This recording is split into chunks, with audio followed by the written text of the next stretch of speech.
শিক্ষিত মানুষ, আপনি এয়ারপোর্টে হ্যাসেলটা অনুভব করবেন না।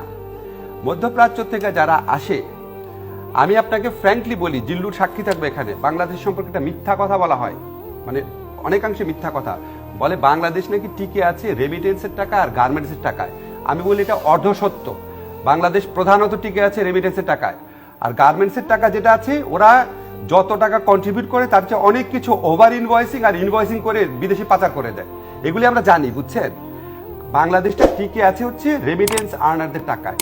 আপনি এয়ারপোর্টে যেয়ে দেখেন, আমি মাঝে মাঝে দাঁড়ায় থেকে দেখি আপনার কি জঘন্য বিহেভ করা হয়, বুঝছেন, কি জঘন্য বিহেভ করা হয়। এটা কিন্তু আমি আওয়ামী লীগ আমলের কথা বলছি না, এভরি আমলে মনে করা হয় যে এটা শ্রমিক শ্রেণীর, আরে ওদের পয়সা দিয়ে তো আমরা বেঁচে আছি, ওদের তো পায়ে ধরে থাকা উচিত আমাদের।